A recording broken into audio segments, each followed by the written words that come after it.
Si ustedes recuerdan, habíamos listado unas propiedades que tenía la fuerza magnética, las cuales entre otras estaban que dependía directamente de la velocidad de la carga, del valor de la carga, del valor del campo magnético, que su dirección era perpendicular a la dirección de la velocidad y del campo magnético. Esencialmente, entonces, esas propiedades se pueden englobar en una sola fórmula, que dicen que la fuerza magnética que experimenta una carga Q con una velocidad V es Q veces la velocidad cruz el campo magnético. Entonces, la fuerza magnética viene definida como un producto cruz. Eso ya introduce, como pueden ver ustedes, una tercera dimensión. Entonces, es importante esto porque el producto cruz de la velocidad con la carga define ya un plano. Entonces, la fuerza magnética va en el plano perpendicular al producto cruz de la velocidad con el campo. Ustedes tienen que hacer ese producto siempre de V cruz el campo magnético, velocidad cruz el campo magnético, siempre teniendo siempre el cuidado de poner primero la velocidad y después el campo magnético en el producto cruz para que les dé de manera correcta el vector fuerza. Entonces el producto cruz sabemos que como magnitud es la carga en magnitud, porque el valor de la carga va a determinar, aquí el signo de la carga va a determinar si la fuerza es hacia arriba o hacia, si la fuerza es hacia arriba o hacia abajo.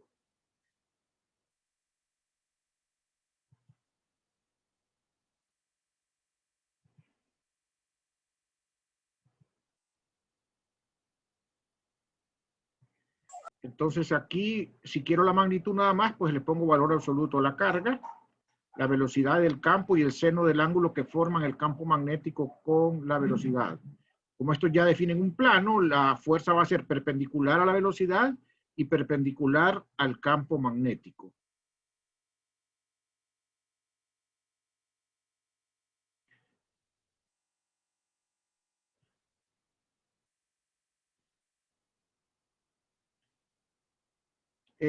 Voy a mostrarles acá una figura donde se puede apreciar de mejor manera los ángulos. Aquí tenemos en esta figura como, por ejemplo, la velocidad y el campo definen un plano y el vector fuerza va perpendicular. Miren que al rotar B, la velocidad sobre el campo, en este caso es una rotación contra manecillas del reloj, o sea que el tornillo afloja y la fuerza va para arriba. ¿Verdad? ¿Ok? Porque la carga es una carga positiva. Si fuera una carga negativa, entonces la fuerza iría para abajo porque el signo menos le pondría aquí un menos al B cruz B y la fuerza iría para abajo si la carga fuera negativa. ¿Verdad? Porque, bueno, B cruz B va para arriba siempre, pero como hay un signo menos antes, por el valor de la carga, entonces la fuerza iría para abajo.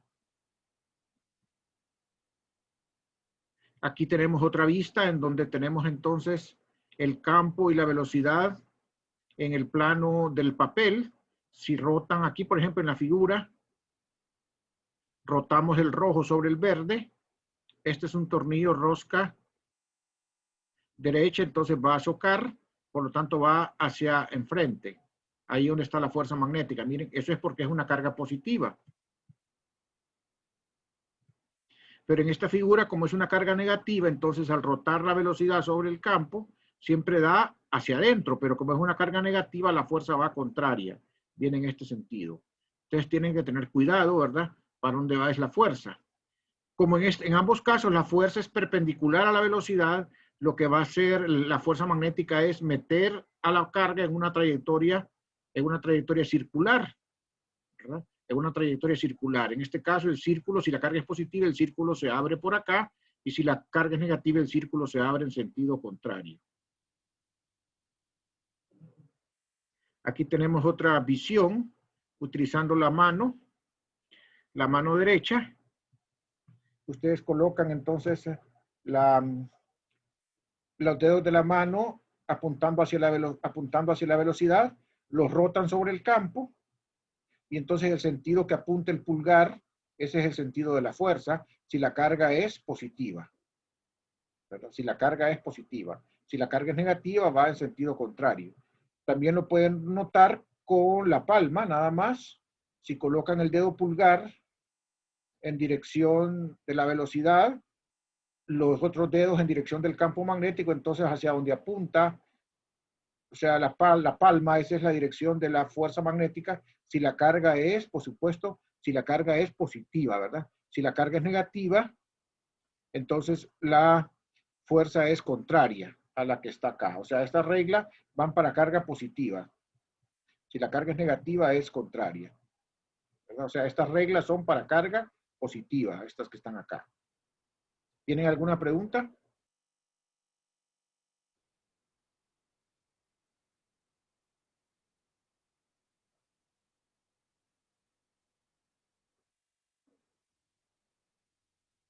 Muy bien, entonces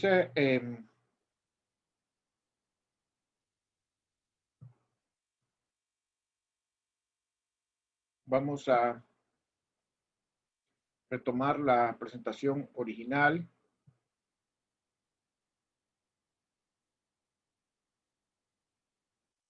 Muchas veces se utiliza el papel como referencia o el pizarrón.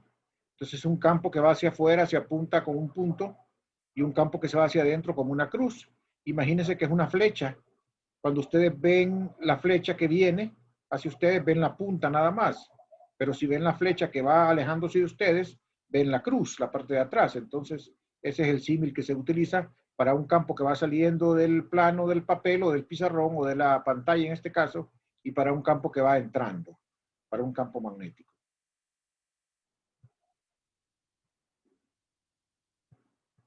Entonces, vamos a ver entonces cómo se mueven las cargas, las partículas cargadas en campo magnético, cuáles son los movimientos que ejecutan.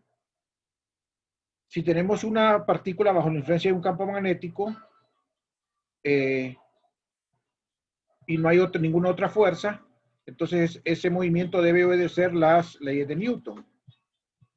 Como les comentaba, ¿verdad? Si la fuerza es lanzada, digamos, en el mismo, digamos, si la velocidad es lanzada perpendicular al campo magnético, como en este caso, perdón, si la partícula es lanzada perpendicular al campo magnético, miren que aquí la velocidad viene en el plano del papel y el campo magnético viene, va entrando al plano del papel.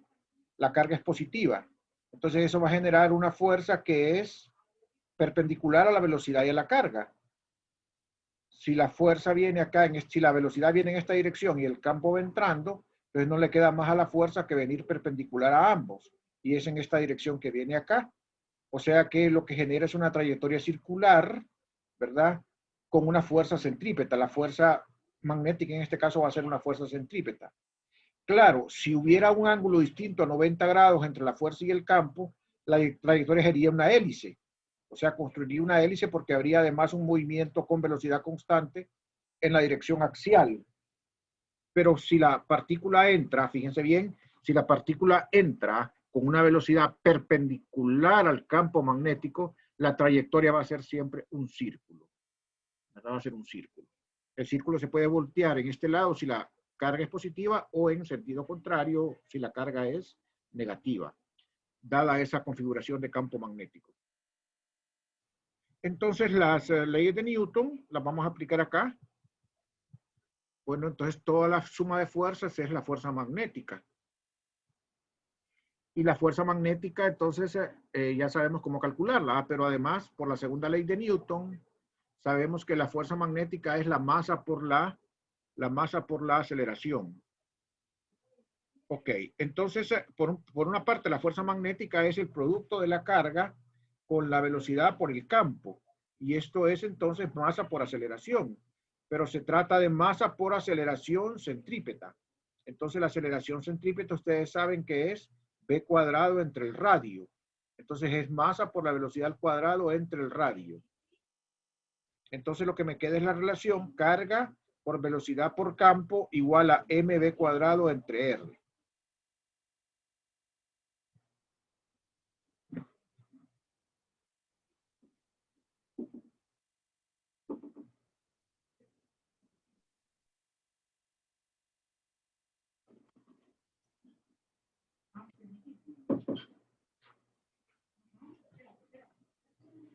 Entonces, aquí tenemos, nos vamos a quedar con esta relación que está acá. QB por B igual a MB cuadrado entre R.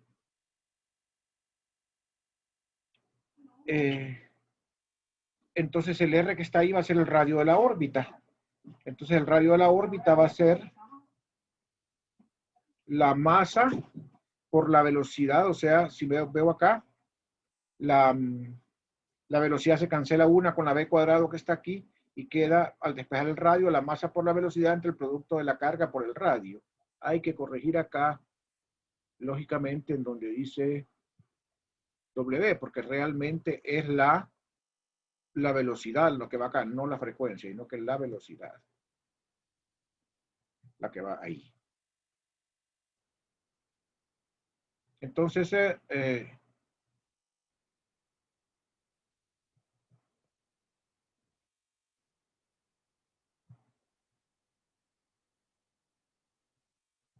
ok, si nosotros tomamos la frecuencia angular nosotros sabemos que es B, vamos a ver acá, la frecuencia angular, ¿verdad? W es B partido R.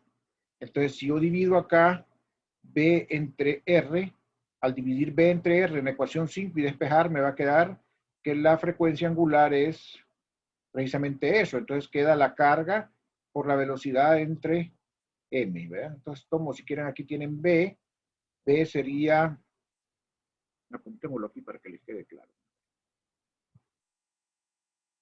B sería igual a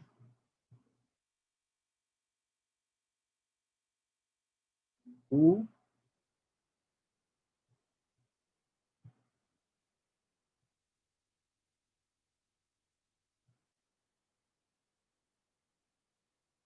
V entre V por R entre M.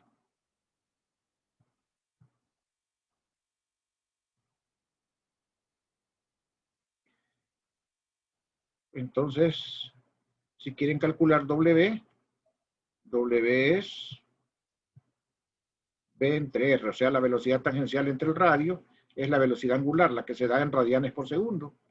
Y entonces ustedes pueden ver acá que al sustituir se va a cancelar el radio y va a quedar QB entre M para la frecuencia angular.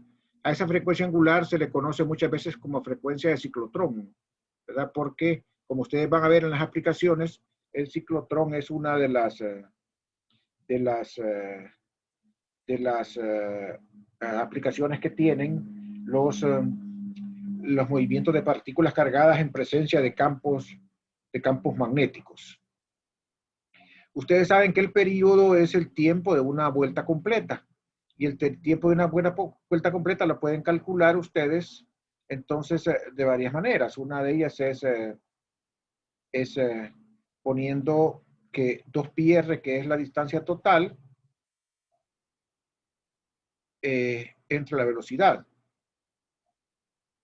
Entonces, o sea, si ustedes escriben que la distancia total, que es 2pi por r, entre el periodo, eso es la velocidad. Y entonces si sustituyen el valor de la velocidad, que es esta QBR entre M, entonces lo que les va a quedar es que el periodo es 2πm entre Q por B, que es esta relación que está acá. La frecuencia, que sería el número de vueltas por unidad de tiempo, se podría calcular también directamente de varias formas. La frecuencia se puede calcular simplemente tomando el inverso del periodo, y estas serían las que serían vueltas por segundo o hertz, ¿verdad? O también dividiendo W entre 2pi, porque una pasa de radianes por segundo a vueltas por segundo. W son radianes por segundo y F son vueltas por segundo o segundos a la menos 1. De las dos maneras se puede calcular la frecuencia también de ese movimiento. Esta se llama frecuencia angular o velocidad angular y esta se le llama frecuencia propiamente, ¿verdad? Como se puede apreciar la frecuencia angular y el periodo de la trayectoria no dependen de la velocidad, claramente, ¿verdad? No dependen de la velocidad, miren, solamente dependen del campo y de la carga. De la velocidad lineal que tenía la partícula cuando ingresó al campo magnético. ¿Ok? Si la velocidad, si la partícula entrara con un ángulo con el campo que no fuera 90 grados, sino que entrara con un ángulo, lo que haría sería una trayectoria helicoidal, en donde la velocidad tangencial, acá sería la componente de la velocidad perpendicular al campo, y la componente paralela al campo, perdón, la componente tangente a la trayectoria, y la otra componente sería una componente axial en dirección X que daría un movimiento rectilíneo uniforme. Entonces lo que generaría eso sería una hélice, es decir, generaría hélices, ¿verdad?, que tienen un eje a lo largo del eje X y que van avanzando, van pasando de un círculo a otro a lo largo del eje X debido a la componente de la velocidad que se generaría, ¿verdad?, que se generaría perpendicular a este campo.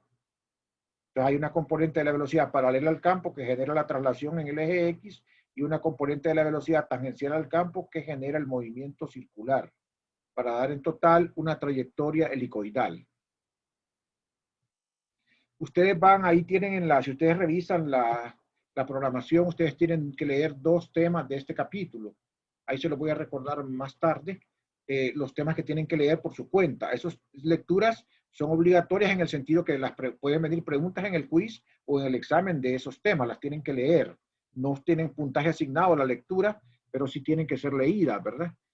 Donde van a ver ustedes algunas aplicaciones tecnológicas que tienen el movimiento de estas partículas cargadas en presencia de campos magnéticos.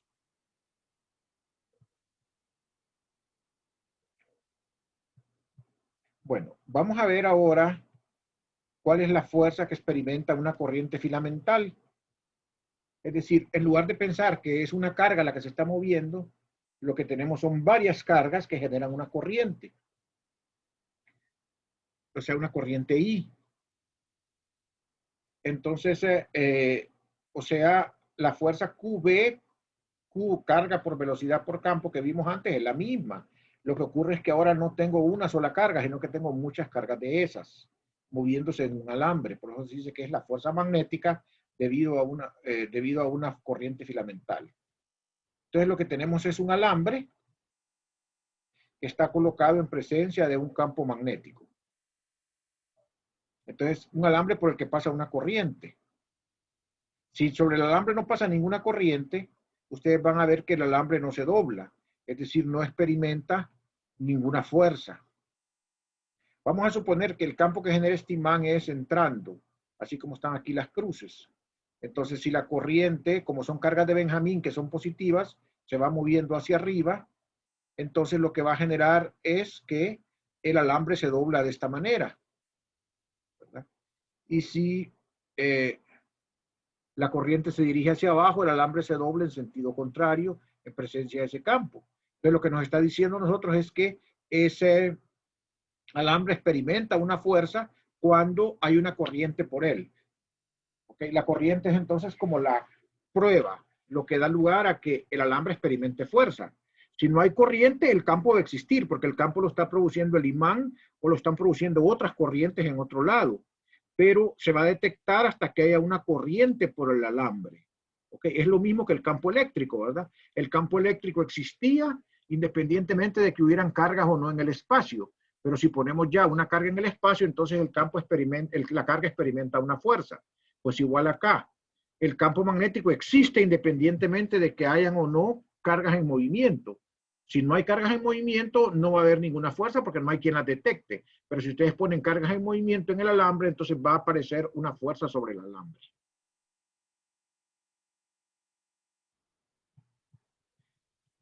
Eh, entonces, digamos, nosotros tenemos aquí una figura en la cual tenemos un campo magnético entrando y tenemos una velocidad de deriva de las cargas. Vamos a suponer que son cargas positivas que se están moviendo hacia la derecha. Entonces, el campo magnético entrando va a generar por la rotación, ¿verdad? Si ustedes rotan la velocidad de deriva contra el campo, acuérdense que el campo va entonces entrando, entonces rotarían hacia allá, entonces eso daría un tornillo rosca izquierda que afloja y que va para arriba. Entonces el campo sería, la fuerza sería hacia arriba si la carga es positiva. Entonces hay una fuerza magnética hacia arriba debido a esta velocidad y a este campo. O sea, si hacemos un dibujo aquí, no hacia adentro, sino que en una proyección, aquí tendrían el campo.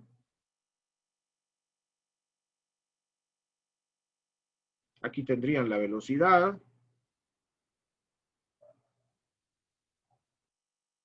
Y si rotan la velocidad sobre el campo, es un tornillo que afloja, entonces daría una fuerza para arriba, ¿verdad?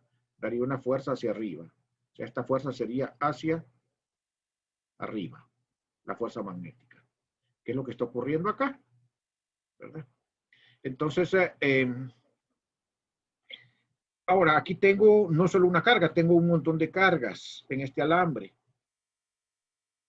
Entonces, en lugar de tener una carga, yo tengo una velocidad acá. En lugar de tener una velocidad de cada carga, lo que tengo es una velocidad. Esa velocidad la pueden poner ustedes como L entre T.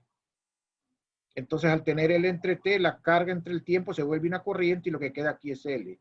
Donde L es, entonces, la longitud del alambre, ¿verdad? Medida acá, se le puede poner un comportamiento vectorial asociándole a la L un vector que lleva la dirección de las carguitas positivas, o sea, la dirección de la corriente. ¿Ok? Entonces, el L adquiere características de un vector de acuerdo a la dirección de la corriente. O sea, y la dirección es la dirección de la velocidad de deriva. Si la corriente, si el campo no, digamos, si fuera entonces nada más un pedazo de alambre, entonces este sería un diferencial, nada más, ¿verdad? Y ese diferencial se escribiría entonces como DDF, ¿verdad? Si fuera un pedazo de alambre nada más, DDF igual a I por DDL cruz el campo.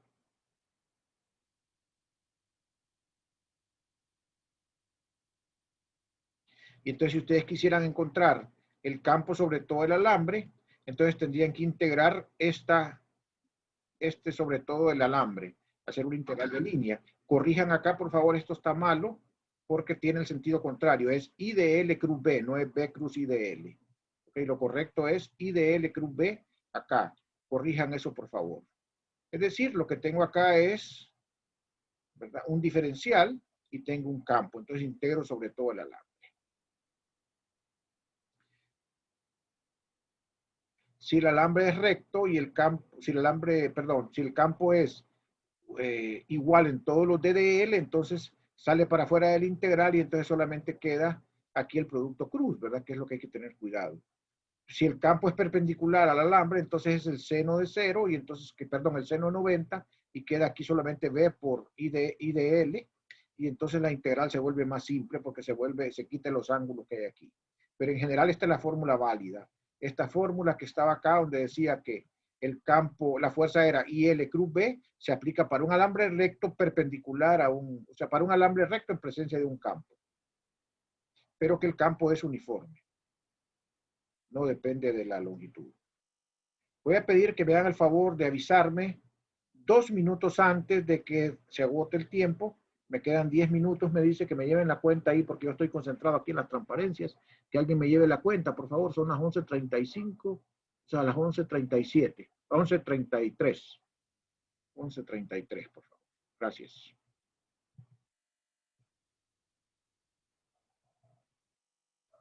Bien, aquí terminamos esa parte de la presentación. no está completo esto, yo tengo aquí como un complemento para que sigamos analizando estas cosas. Vamos a pasar a ver ahora lo que es un momento de torsión sobre una espira de corriente en un campo magnético uniforme. El punto es el siguiente, ¿verdad? Vamos a considerar que tenemos acá una espira rectangular de corriente que tiene dimensionales A y B. A es lo alto y B es lo largo, y hay un campo magnético que va dirigido de esta manera. Fíjense bien que aquí el campo magnético está en el mismo plano que la espira. Si ustedes escogen un vector de área, por ejemplo, asociado en este plano, el vector de área se escoge siempre en el sentido de la corriente, siguiendo la regla de la mano derecha. Si ustedes rotan así, en el sentido de la corriente, es una rotación que va sentido contrario a manecillas de reloj, o sea que el elemento de área asociado a esta superficie que encierra este contorno del circuito es saliendo para acá. Entonces, si el campo es perpendicular a ese vector de área, o sea, si el campo está en la misma plano que la espira, entonces esa es la situación que tenemos ahí, ¿verdad? Dibujada. Cuando el campo está en el mismo plano de la espira.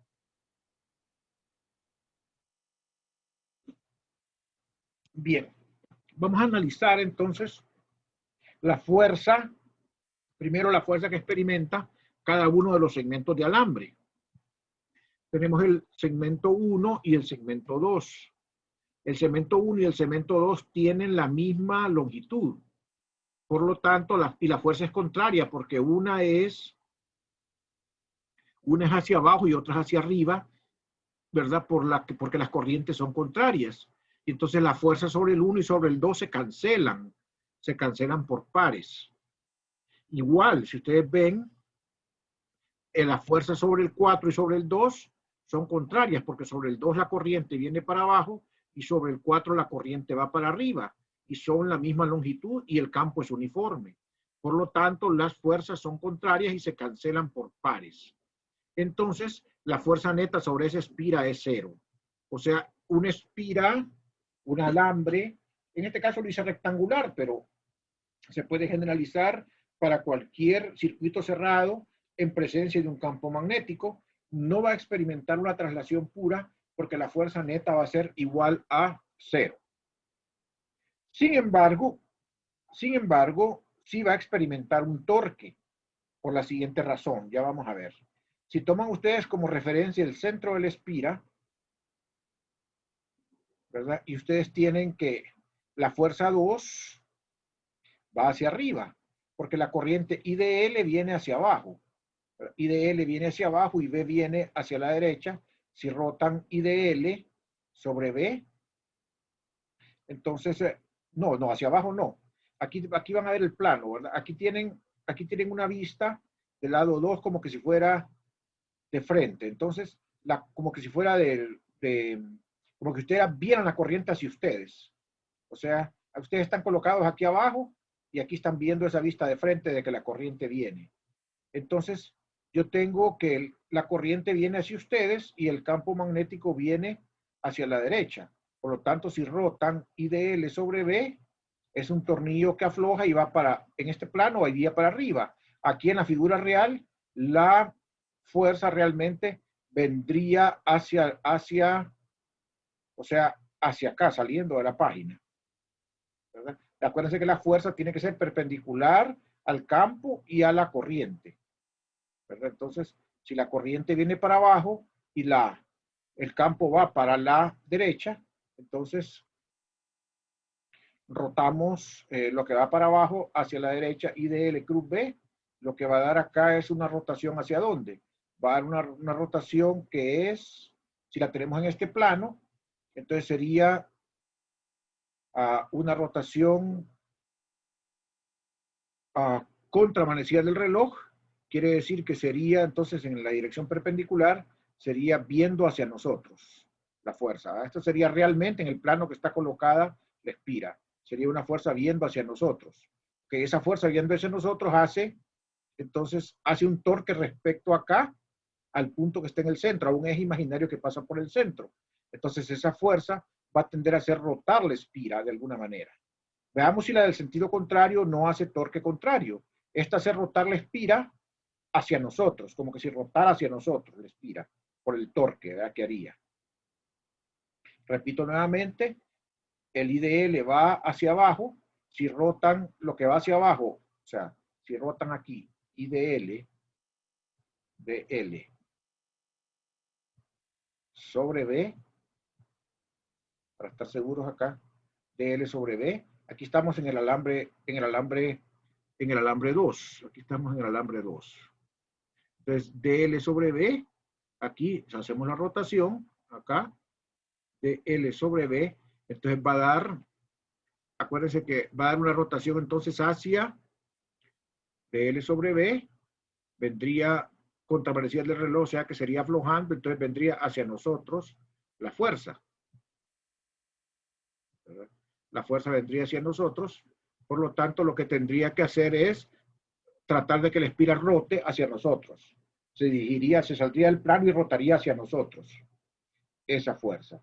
Por otro lado, si tomamos el lado 1, en el lado 1, entonces lo que tenemos es el campo siempre para allá.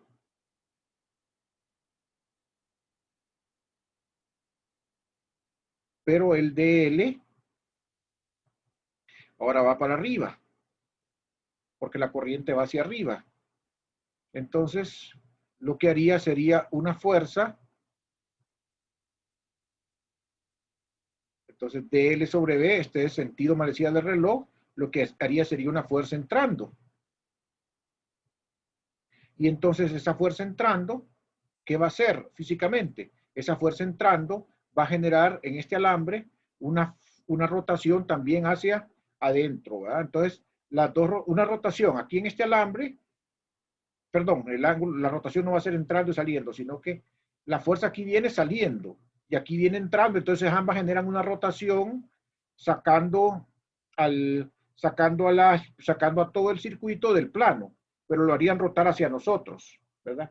Pero lo harían rotar hacia nosotros, o sea, la rotación sería hacia nosotros, porque una fuerza aquí sobre el alambre 2 saliendo y una fuerza sobre el alambre 4 entrando va a generar una rotación, como que si ustedes quisieran cerrar la puerta, ¿ok? Como que ustedes quisieran cerrar la puerta. No sé si me entienden ahí. Sí, ya solo faltan 2 minutos. ¿Ok?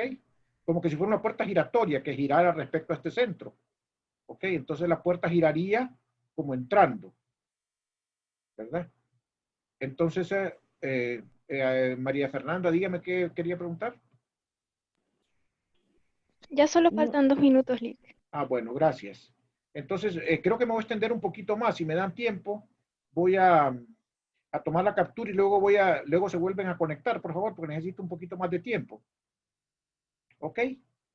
Les voy a dejar de compartir, hago la captura y luego me conecto para que sigamos.